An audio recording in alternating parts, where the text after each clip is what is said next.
Is the post-Cold War era over? This week on Firing Line. I return to this chamber tonight to report that America's momentum is back, our spirit is back, our pride is back, our confidence is back. But there are signs that confidence in Donald Trump and his slash-and-burn approach to governing is waning.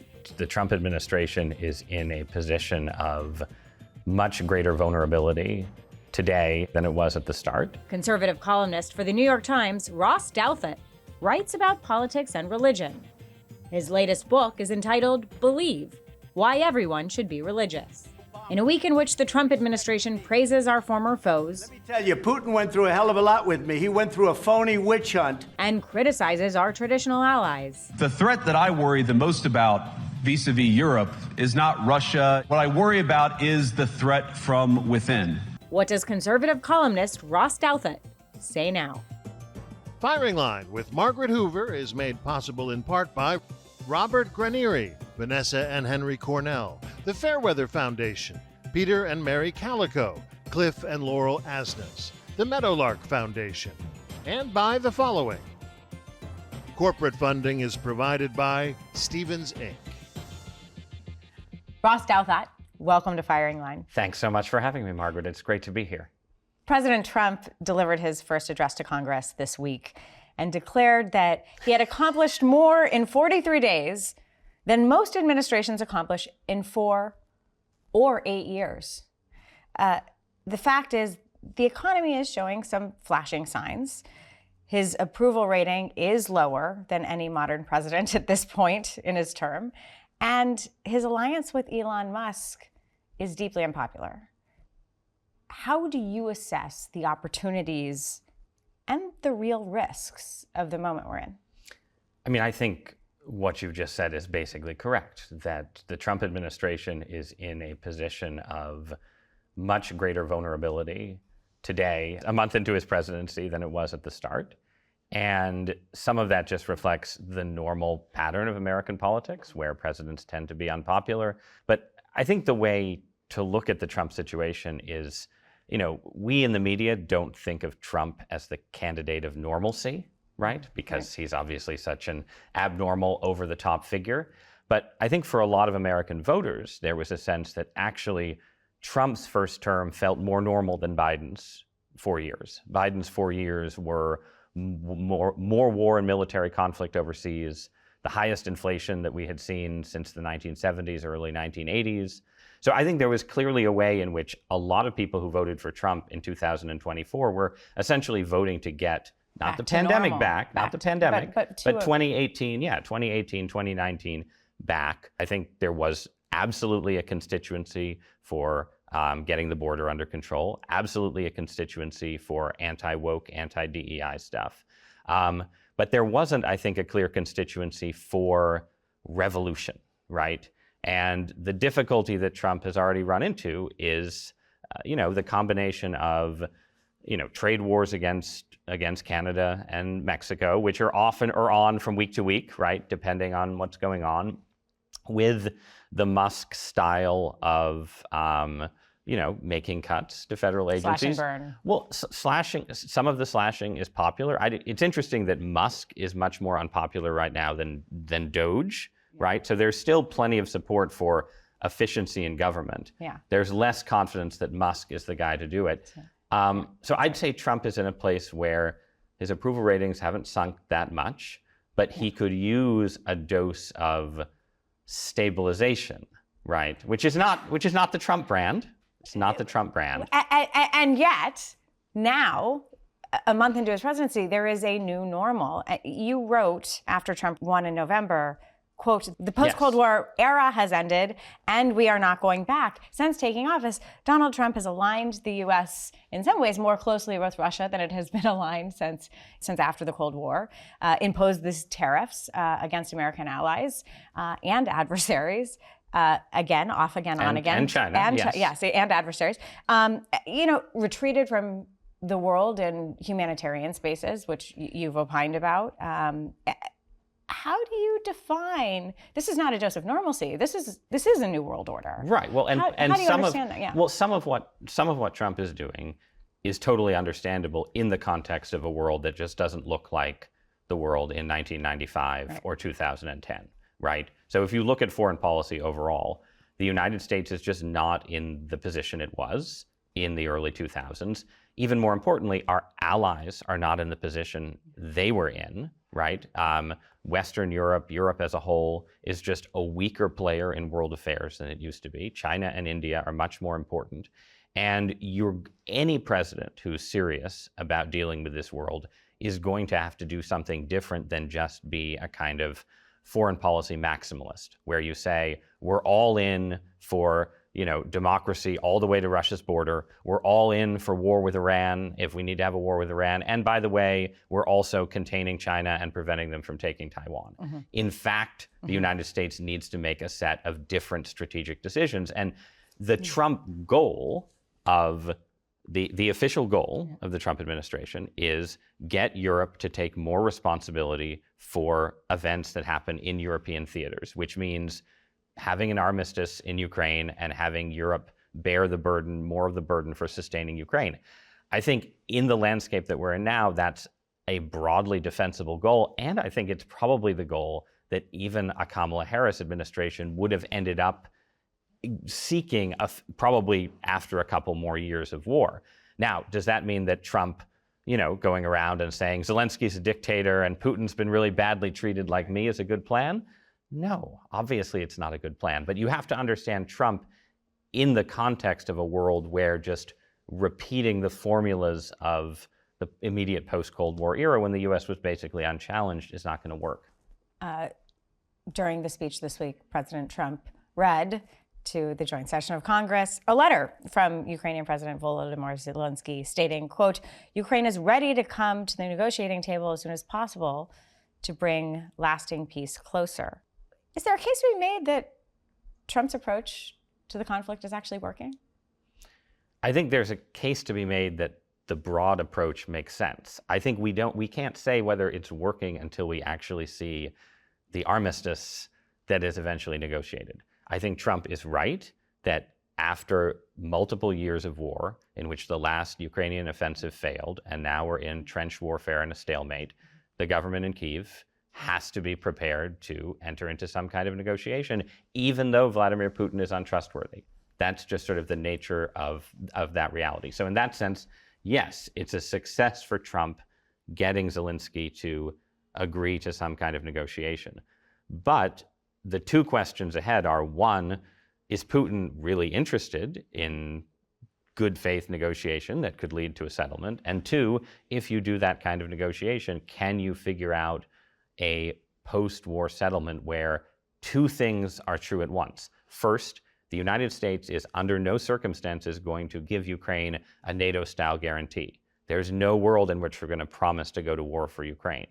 But given that, what are the guarantees from Europe and from us in terms of military aid and foreign aid that can make Ukraine sort of permanently defensible? That's the test of a successful deal. And given the untrustworthiness of Vladimir Putin and the difficulty of negotiating with an untrustworthy partner, how do we think about negotiating peace without appeasing him? I think you think about it in terms of, one, how strong is Ukraine in a post-war environment, right? So what you are trying to do is leave Ukraine in a position where their nation is intact, which it is, right? They have been, if you ran back the clock to the initial invasion and you said, well, the end of the invasion will be that Russia has a hold on the Donbass and Crimea, most people expected Russia to roll over all of eastern Ukraine, right? So you can say it's a big victory for Ukraine to retain national sovereignty, lose some territory to Russia, as long as it's in a position where if war starts up again, Putin just can't immediately roll through, right? So that's where Zelensky's view is totally reasonable. He wants something from not just Europe, because Europe is, perhaps they'll grow stronger, but they are weak right now, but something from the Trump administration beyond just, a pat on the head and a pen to sign the treaty. And it's reasonable for him to want something. He's just not going to get a NATO-style guarantee. And that was always fake. Like, there was a reason that the Biden administration didn't give that, right? Like, the U.S. is never going to put itself in a position where it's willing to get into a direct military conflict with Russia on its immediate Ukrainian border. From the very beginning of the war, You're not Mr. in a Brown, good position. You don't have the saying- cards right now. After last week's dramatic blowout in the Oval Office between President Zelensky and President Trump, you wrote, quote, his first-term foreign policy succeeded with the president playing the heavy while his appointees offered normalcy. And his second term, to date, needs more of that balance. Yes. Someone to twist arms and someone to smooth feathers, someone to speak frankly and someone to keep frankest truth-telling off camera. Yes. That seems right. That's what you wrote, and yet it seems implausible to the casual observer or to the studious observer of Donald Trump, because personnel is policy. He has not chosen to have four-star generals with credibility like General Mattis or General Kelly or General Milley around him. Well, I don't know. I mean, I think when Trump announced his foreign policy team initially, people looked at his national security advisor and his pick for Secretary of State and said, these are normal Republican foreign policy hands. So then why aren't they striking that balance right now? Well, I think, as to your point, it's hard to do, right? Trump feels more empowered, and he is. He's in a much stronger political position for the moment. Give it a few months, we'll see. But for the moment than he was in the past. He feels like he was vindicated. And, you see this with tariffs, right? I think in Trump's first term, it was easier not to talk him out of tariffs, right? But to talk him into delay and, make it smaller and, do it incrementally and so on. And now it's like he thinks, I'm the winner, why shouldn't I do it my way? And the same thing in foreign policy. You recently described Trump's threats of tariffs on trading partners other than China as, quote, unsettling markets and displeasing voters for the sake of minimal returns. You've questioned what he's trying to get out of countries like Canada. Hours after the latest tariffs on Mexico and Canada took effect Tuesday, the stock market plummeted, wiping out most of the gains that had been made since November. Is it clear to you what the end game is here? I mean, Trump likes tariffs. Trump in his heart believes in a very traditional 19th century American view of what tariffs are for. They are to encourage people to build factories and build things and sell things in the United States, right? And there is a version of that argument in the 21st century that makes a certain kind of sense, that says, look, it doesn't make sense in this multipolar world to have all our supply chains integrated with the People's Republic of China. It doesn't make sense to have, to offshore all of our manufacturing. The problem is, one, tariffs are a very blunt instrument for accomplishing that kind of policy shift. And the style in which he's pursuing them doesn't seem to be designed, it's not part of, say, a broader, industrial policy type move of the kind that the Biden administration sought to make. The other thing is, he can't quite decide on what the official justification is, right? So putting on tariffs in order to bring back industrial capacity to the U.S. is very different than putting on tariffs to get Mexico and Canada to police fentanyl smuggling more completely. Like, those are just completely different methods. And I think Trump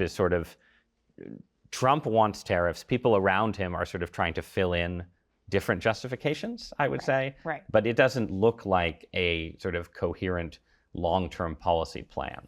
I want you to take a look at this clip from Henry Kissinger, the former Secretary of State, from 1992, as he talked about free trade and the power of free trade in the Americas. Take a look. The most exciting development has been the evolution towards democracy and market economics in Mexico and in other parts of Latin America. If we look at a world in which economic blocs are developing, the United States has an obligation and a necessity to try to form a relationship with its neighbors to the south based on democracy and free markets, which enable them to flourish and which will enable us to compete, so that if there are blocs, we should be part of a bloc of democratic free market nations with which we can then bargain if things get very difficult. Thank you. You're critical of the tariffs against our allies in North America. One thing that has happened with Mexico in particular over the last 20 years is that as we have become more and more integrated with Mexico along the lines that Kissinger was describing, Mexico has completely failed to get its political system, its relationship to drug gangs under control, right? Yeah, it is effectively, to some degree, a narco state.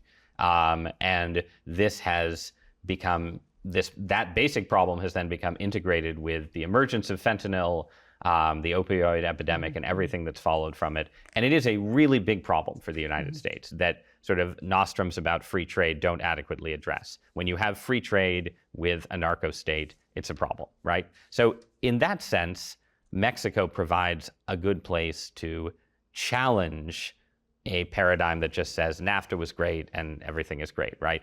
But in order to challenge it, you actually have to have a coherent plan. You actually have to say, here's what we want from Mexico. We're using tariffs as a lever to get them to do X, Y, and Z against the cartels and so on.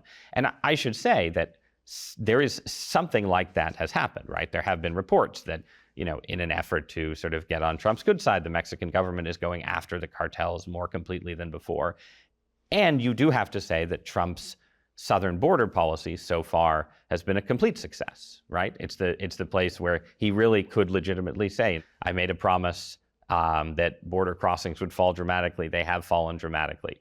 That may not last, but it is a real success. So I wouldn't put Mexico as sort of the first example of everything that's wrong with Trump's policy. I think it is a case where you could say tariffs are part of a pressure campaign to try to change the behavior of the Mexican government for the better. But it's not a strategy to reindustrialize America. But what about Canada? Canada is the place where the tariffs just don't seem reasonable and defensible, right? I think in Canada, too, Trump has ended up empowering the liberals who are about to lose, right? And Justin Trudeau's had a new life. Exactly. So the end game is probably a setback for Trump's ability to have a good relationship with the Canadian government, because he was about to get conservatives and now he may not have them. One can't have a conversation with you about sort of a populist turn on the right in America without pointing out that in 2008, you and Reihan Salam wrote a book which in many ways really predicted this Trumpian turn towards the working class. In your book, Brand New Party, How Republicans Can Win the Working Class and Save the American Dream. As we enter this new era and this new world order, where do you see the Republican Party if it's not conservatism? Where is the Republican Party in a year? Well, the interesting thing about the Republican Party is that it has become populist rather than conservative, I would say, in ways that, Reihan and I, at least to some degree, anticipated. Its base is much more lower middle class, downscale, blue collar, multiracial, multi-ethnic blue collar, often, especially in the last election.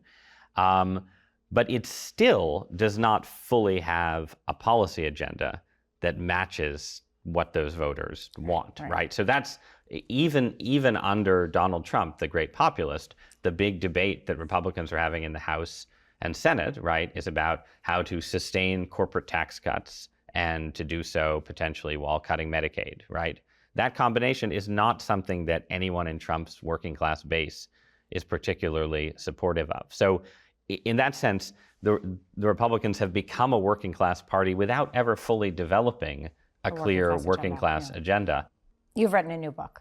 I have. Believe. Believe, yes. Why everyone should be religious. Who's the book for? The book, so I think we're in a weird religious moment right now, Margaret, where America's gone through this big period of secularization. Institutional religion has been in decline for a long time, but especially in the last 15 or 20 years. And we have a lot of people right now, especially young people, but not only young people, who have gone through this period, aren't really happy with where the culture is right now. Right. Turns out that a less religious society is not a calmer society. There isn't more trust in science, all of these things. And so there's a kind of openness to religion. But that openness, for some people, comes with no knowledge whatsoever. And then there's another category of people who are very smart, very well educated, who think religion, it would be nice if it were true. It would be good for society if more people went to church, but a reasonable person can't really believe fully in this modern world of ours, right? So the book is especially written for people in those two categories. People who are looking for an introduction. What is this religion thing anyway? Why would someone believe in God, and what might it mean for my life? And people who are attracted to religion but think that fundamentally they have to check their reason and belief in science and everything else at the door. And I'm saying, in fact, you do not. The question I have is in the subtitle. Why everyone should be religious. Why should they? They should, because we are time-bound, finite creatures, leading a life in a universe that has a set of features that indicate that it was made with us in mind. And some of these features are there at the highest level or deepest level of existence. There is some actual connection between human consciousness and the structure of the cosmos. And I think all of that suffices to say, this is something that you should be interested in. So they should because it is likely to be true. Yes. You have written in the book and in your columns about a growing interest in UFOs, I have. The supernatural. How does that trend fit into this notion of spirituality versus the old religions? So I think there are a number of people in our society who are taking an interest in religion, not feeling any kind of commitment or attachment to a big old religion. And maybe they feel like God, like, the OG, right? The Old Testament God is too implausible, too far out of reach, not someone you could imagine having a relationship with. So a lot of people, I think, are looking for what you might call intermediate spiritual powers in this landscape. Powers that are sort of spiritual in some way, but feel a little bit closer than Jehovah, Yahweh, God Almighty, right? Mm-hmm. And I think, the vogue for astrology and tarot cards and the occult and so on fits into this category. And then the UFOs, right? If you look at sort of the people who are really into UFOs right now, sort of UFO culture, it has an intense mystical component. And I think that absolutely fits into a sense that people have of, I don't like being alone in the cosmos. I want some help. I don't feel like I can ask the Christian God anymore, but I'm looking for someone to talk to. It is not your view that stand-ins for the old religions or for sort of the rituals, the sort of loosely used term spirituality, is sufficient? No, I don't think it's sufficient. I think that it's insufficient in sort of obvious practical ways, where the discipline of going to church every week, having certain prayers that you say, having certain, arguments that you can enter into that a traditional religion supplies, it's just really hard to find that in purely individualized religions, right? It's hard to imagine. It's like, can you become good at sports without ever joining a team, just playing in your backyard? Maybe, but it's probably not the right way to go. But then there's also issues of, honestly, safety and danger involved here. And I think it's quite dangerous, in fact, for people to just sort of wander around constantly opening themselves to spiritual influence. And I think this is not just a Catholic position. It's something that a serious Muslim or Hindu or Buddhist would say as well, that the old evolved religions are there to channel your spiritual energy in the correct direction and also to protect you from, forces that might not have the good of the human person completely in mind. As we tape this interview, Pope Francis is gravely ill. You have written about Pope Francis in a 2018 book, To Change the Church. You described his pontificate as a, quote, hinge moment in the history of Catholicism. A decade ago, you warned his alienation of theological conservatives could lead to a schism in the church. How do you assess his papacy now?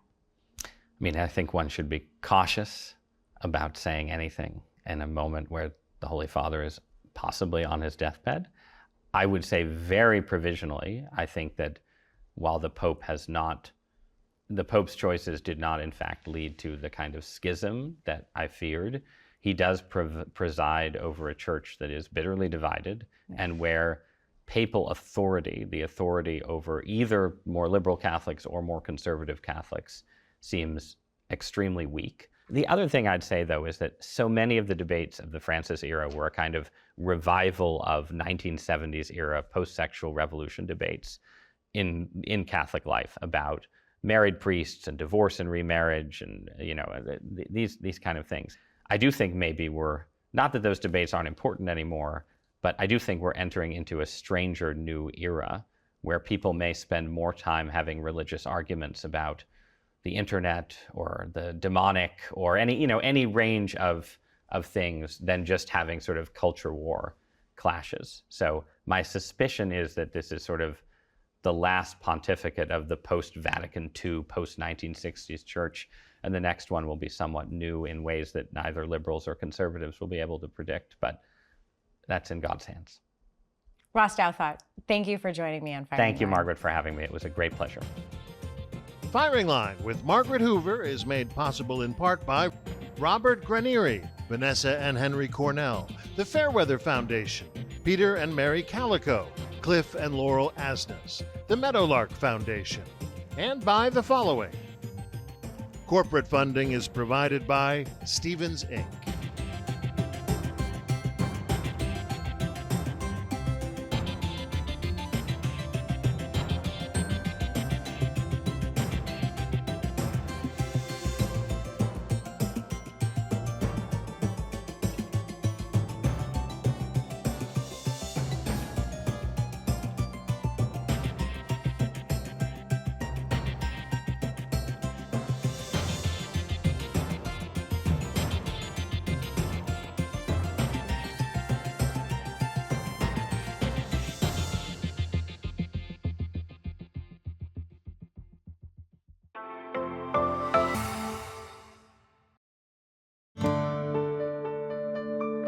You're watching PBS.